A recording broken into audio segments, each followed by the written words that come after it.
Hi there, and welcome to Turns Out This Works. I'm your host, Bernadette Fox, and I help brilliant humans stop hiding and start building. I want you to learn how to stop overthinking your marketing and start building a business that actually works and feels like you, with simple systems, real strategy, and zero overwhelm. Because you're great at what you do, getting visible and connecting shouldn't be the hard part. So let's go. Okay, so I have to tell you about something I saw this week that I have not been able to stop thinking about. So I'm driving and there's a semi truck in front of me. It's like a really big rig. It takes up half my windshield, and I'm kind of like half looking at it, half not, the way you watch cars or trucks. And then I notice this little plaque on the back of the truck, and it says student driver. It's like an actual official student driver sign on an 18-wheeler.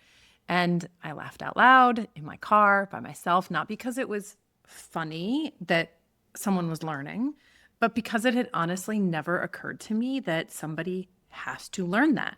Like, of course they do. Nobody wakes up knowing how to handle 80,000 pounds on the interstate, but I've never pictured that before. And I think it's because I expect beginners in certain places, right? Like a 16-year-old with their very brave parent in the passenger seat, of course. Somebody's first yoga class, yes. Someone who's like a new hire asking a lot of questions, of course. What I don't expect to see in the world is students attached to something that looks capable, right? I think that's because we have this funny habit of assuming competence has always been there. We see the finished version. We almost never see the learning part of that. So every trucker on that highway looks like they were simply born knowing how to drive. Like, when actually every single one of them was at some point the one with the student driver sign. And so this experience brought up the thought for me that beginners are everywhere. They're just not usually labeled. So here's the part about the truck thing that I really love, specifically. That driver already knows how to drive. They've had a license for years. But none of that, not like one bit of their experience, meant that they could just hop in a semi and go. So knowing how to drive a car doesn't mean you can ride a motorcycle. Riding a motorcycle doesn't mean you can operate a tractor, or driving a tractor certainly does not mean that you can back a semi into a loading dock without taking out a wall. They're all vehicles. They're all just transportation. And every single one of them requires becoming a beginner again. And for me, I'm realizing that that is most of adult life, honestly. You can be 20 years in a career and then you switch industries and boom, you're a beginner. You can build a business that works and works and works, and then you decide to start speaking on stages and boom, you're a beginner. You raise one kid and you feel like you've cracked it, and then maybe the second one arrives and that experience rewrites the whole manual. So I think you can be wildly competent in one area and be completely brand new in another. Both of those things can be true. Those two things live together all the time. But the truth is that being a beginner at 40 feels a lot worse than being a beginner at 16. Same exact activity, completely different experience. Why would that be? Because somewhere along the way, we absorbed the idea that we're supposed to be done being beginners, that asking questions can look weak, that needing help is embarrassing, that by now we should already know. And underneath that story we tell ourselves is something very physical. Your nervous system reads this idea of I'm new at this, people might watch me be bad at it. Your nervous system reads that as a true threat. It's not a character flaw of yours. It's actually your amygdala doing the job it was built for. Being visibly incompetent in front of the group used to be genuinely dangerous. So your body still sounds the alarm. There's also this thing that psychologists call the spotlight effect. We dramatically overestimate how close anyone is watching us. I love this. It gives me like so much freedom inside when I really feel this. So you are convinced that everyone can see your student driver sign, but mostly they are completely preoccupied with their own and they're not even seeing yours. Knowing that doesn't make the feeling go away, but it does change what you do with it. If the fear is an old alarm and not actual evidence that you shouldn't be doing this, you can feel it and keep driving anyway. Now, here's the thing about that truck that I keep coming back to. It didn't pretend. It didn't apologize. It just said, I'm learning. And that announcement changed the behavior of every car around it. So when you see a student driver sign, you leave a little more space. You are slower to lay on the horn. If they brake unexpectedly or take the corner a little wider than you expect, you don't decide they're a terrible driver. You decide they're new.